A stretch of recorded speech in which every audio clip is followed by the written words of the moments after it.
सभी साथियों को नमस्कार। आप सभी का स्वागत है हमारे चैनल पर।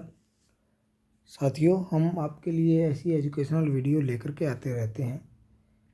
आप सभी से अनुरोध है कि अगर आप चैनल पर नए हैं तो चैनल को सब्सक्राइब ज़रूर कर लीजिएगा और शेयर, लाइक, कमेंट करना बिल्कुल मत भूलिएगा।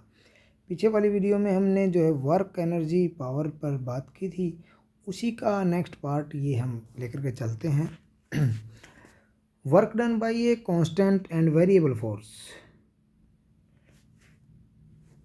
Work done by a constant force. तो if a constant force F displace a body S, then work done by a force. तो वही एफ एस आ जाएगा। तो work done calculated from force displacement graph. तो यहाँ फोर्स डिस्प्लेसमेंट ग्राफ बनाया गया है। इसके द्वारा वर्क डन क्या कैलकुलेट कैसे किया जाएगा। आप जो है फोर्स इंटू में डिस्प्लेसमेंट होता है, तो हम फोर्स नोट करेंगे और डिस्प्लेसमेंट नोट करेंगे और उसके अकॉर्डिंग हम उन दोनों को मल्टीप्लाई करके हम अपना वर्क डन निकाल सकते हैं। तो यहाँ the area enclosed by the graph on displacement axis gives the amount of work done by the force. तो इस ग्राफ के अंदर जो एरिया इनक्लोज्ड है, जो आपको ओ पी क्यू आर जो एरिया दिखाई दे रहा है, ये डिस्प्लेसमेंट जो है ये आपकी ये आप डिनोट करती है इस ग्राफ के अंदर work done. Force displacement graph of a constant force is a straight line P Q. Work जो हो जाएगा वो area O P Q R, इसका एरिया डिनोट करेगा। और ओ पी क्यू आर जो है एक रेक्टेंगल फॉर्म बन जाती है, इसीलिए जो है ओ पी क्यू आर का जो एरिया बन जाएगा तो वो हम लेंथ इंटू ब्रेड्थ ये हम ले सकते हैं। ओ पी इंटू में ओ आर ये हमारे पास में बन जाएगा। तो ओ पी क्या है, एक फोर्स है एफ, और ओ आर हमारी एक डिस्प्लेसमेंट है, तो ओ एस।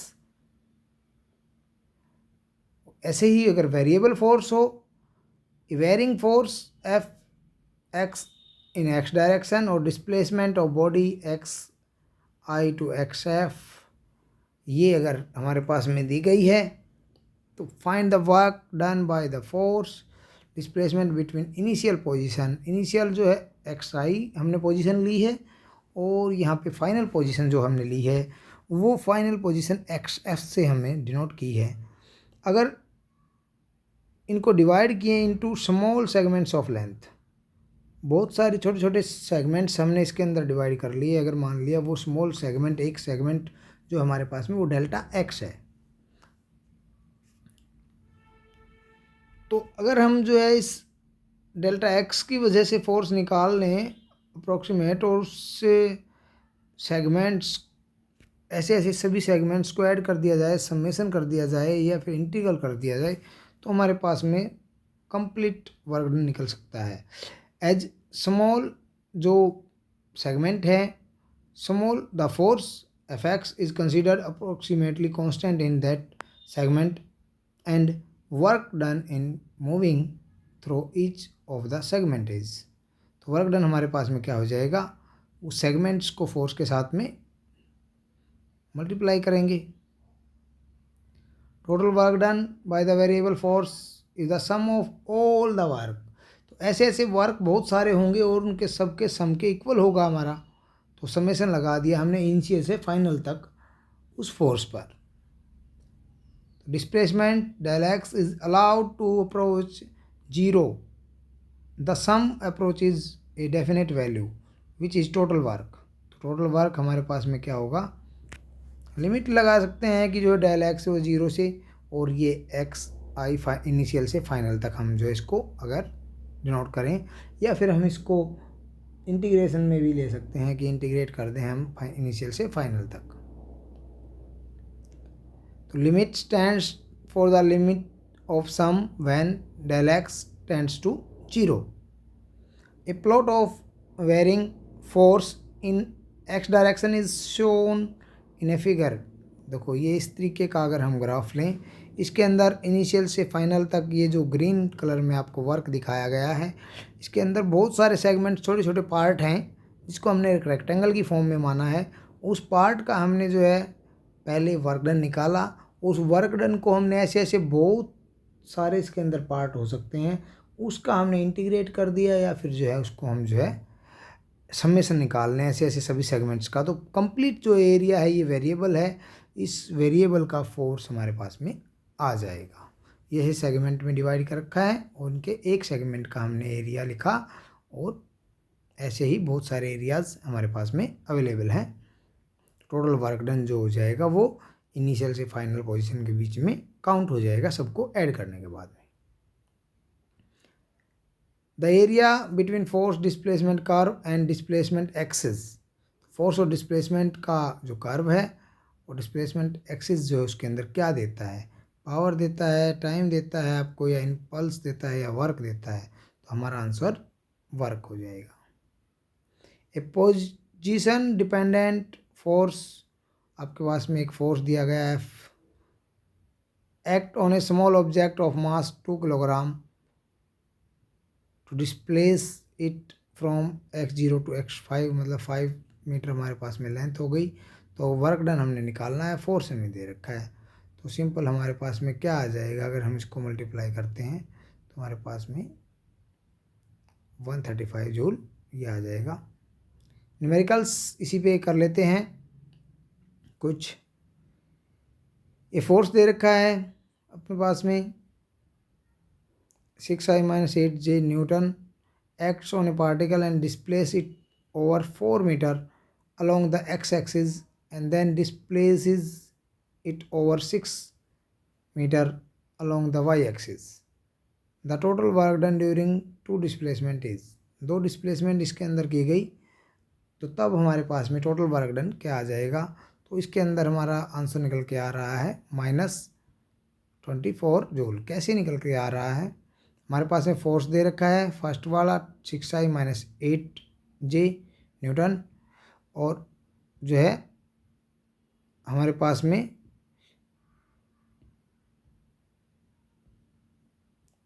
तो यहाँ पे डिस्प्लेसमेंट है 4m, और ये जो है हमारे पास में 6, क्योंकि i जो है वो कंपोनेंट आपका x एक्सिस के अलॉन्ग होता है, और जो j है वो y एक्सिस के अलॉन्ग होता है, इसलिए 4i लिखा है हमने, क्योंकि वो x एक्सिस के अलॉन्ग डिस्प्लेसमेंट थी, और 6 जो है वो j लिखा है वो डिस्प्लेसमेंट y एक्सिस के अलॉन्ग थी। तो वर्क डन जो हो जाएगा वो डिस्प्लेसमेंट और फोर्स का ही मल्टीप्लिकेशन है, इसलिए दोनों को मल्टीप्लाई कर दिया है। डॉट प्रोडक्ट जब i की i से होती है तो वो 1 बन जाती है, और j की j से होती है तो वो 1 बन जाती है। तो फर्स्ट जो है प्रोडक्ट अगर हम करें 6 और 6i और 4i, तो ये 24 हो गया। तो i की प्रोडक्ट 1 बन गई, और i और j की अगर प्रोडक्ट होगी तो वो 0 बन जाएगी, उसके साथ में मल्टीप्लाई हुआ तो 0 बन गया। तो ऐसे ही इस केस में जब 8j और 4i की प्रोडक्ट होगी तो वो i और j की प्रोडक्ट 0 जो है डॉट प्रोडक्ट हो जाती है, इसलिए वो फैक्टर 0 हो जाएगा, और माइनस में जो है वो j के साथ में जो फैक्टर है -8 और 6 की मल्टीप्लिकेशन जो -48 लिखा गया है वो हमने 48 यहाँ पे हम लिख लेंगे।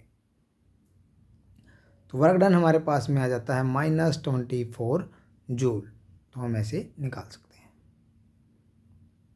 नेक्स्ट एक न्यूमेरिकल और देखते हैं। The amount of work done in pumping water out of a cubical vessel of the height 1 metre is nearly,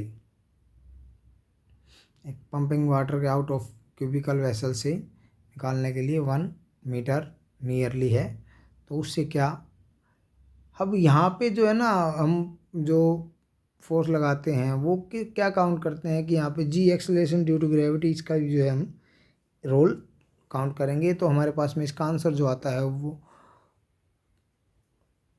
5000 joule आता है। अब ये कैसे आया है इसका सॉल्यूशन देखते हैं कि हाइट हमारे पास में 1 मीटर है, और acceleration due to gravity 10 metre पर सेकंड स्क्वायर है, और वेट हमारे पास में जो mgh है। तो m जो है वो मास जो है वो v × रो होता है हमारे पास में, और इसको ही अगर हम जो है m की जगह पे रख दें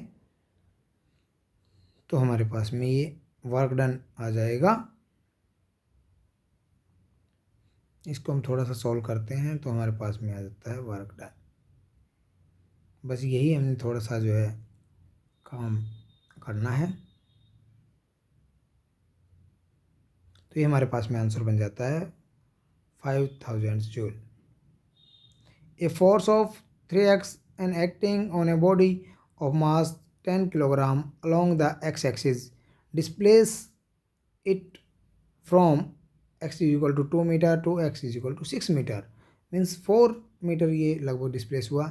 the work done by the force is 10 joule 48 joule. तो इसका हमारे पास में जो आंसर आ जाता है वो 48 जूल। कैसे आया, सॉल्यूशन देखते हैं। फोर्स हमारे पास में 3x न्यूटन दिया गया, मास 10 किलोग्राम, डिस्प्लेसमेंट x 2 से x 6 गई, जो है x की जो लिमिट थी वो हमने उस पर लगा दी। तो सम करके अगर हम निकालेंगे इसको तो हमारे पास में 3x²/2 हो जाएगा, और x² की लिमिट तो अपर लिमिट माइनस में लोअर लिमिट जब हम निकालते हैं तो वो हमारे पास में 48 जूल आ जाता है। A lawn roller is pulled along a horizontal surface through a distance 20 metre, वो जो है रोल किया गया है रोप with a force 200 Newton. If the rope makes an angle of 60 degree with the vertical while pulling, the amount of work done। अब यहाँ पे एक एंगल भी दे दिया गया है, तो उस केस के अंदर हमारे पास में क्या आंसर बनता है, ये आंसर कैसे आता है आपका, तो वो देखते हैं। सॉल्यूशन, डिस्टेंस दे रखी है हमें 20 मीटर, फोर्स हमारे पास में 200 न्यूटन है, और एंगल हमारे पास में 60 डिग्री है। तो एफ एस कोस थीटा हमारे पास में आ जाएगा, क्योंकि वर्क डन हमें निकालना है। तो कोस थीटा की जगह पे 60 रख देंगे, तो जो थीटा होता है कोस थीटा 60 होता है, सॉरी कोस 60 जो √3/2 है, तो उसको हम मल्टीप्लाई करते हैं तो हमारे पास में आंसर आ जाता है